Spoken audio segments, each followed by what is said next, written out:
ஒரு இளைஞன். பெயரு அருண். அவனுக்கு வாழ்க்கை சரியாக போகல.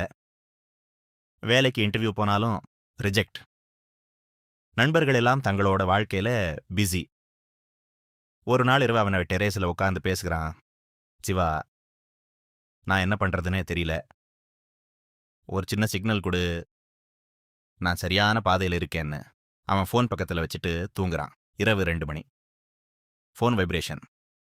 அவன் எழுந்து ஃபோன் பார்க்கறான். Unknown number message. நீ தேடுற பதில் உன் அருகில் தான் இருக்கு. அவன் ஷாக் ஆகிறான். யாரு இதுன்னு ரிப்ளை பண்றான். ரிப்ளை வராது. அடுத்த நாள் காலை மீண்டும் மெசேஜ் வரும். இன்னைக்கு மாலை கோவிலுக்கு போ. அவன் நண்பனுக்கு சொல்றான். யாரோ பிராங்க் பண்றாங்க போல. ஆனா மனசுக்குள் ஒரு கியூரியாசிட்டி. மாலை அவன் அருகில் உள்ள சிவன் கோவிலுக்கு போகிறான். கோவிலில் ஒரு வயசான தாத்தா அவன் பக்கத்தில் உட்கார்ந்து பேச ஆரம்பிப்பாரு. தாத்தா சொல்லுவாரு, மகனே, வாழ்க்கையில சில சமயம் பதில் வெளியில கிடைக்காது, நம்ம உள்ளத்துல தான் கிடைக்கும். அருண் ஆச்சரியப்படுகிறான். ஏன்னா அந்த வார்த்தைகள் அந்த மெசேஜ் மாதிரி இருக்கும். அவன உடனே போனை எடுத்து பார்க்கிறான்.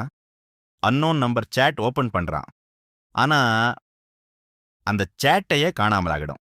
ஒரே ஒரு மெசேஜ் மட்டும் இருக்கும். நம்பிக்கை வை, நான் எப்போதும் உன்னோட இருக்கேன். அவன் சிவன் சிலைய பார்த்து சிரிக்கிறான். சிவன் நேரா மெசேஜ் அனுப்ப மாட்டாரு. ஆனா நம்பிக்கை இழக்கும் போது வழிகாட்ட ஒரு சின்ன சிக்னல் கண்டிப்பா அனுப்புவாரு.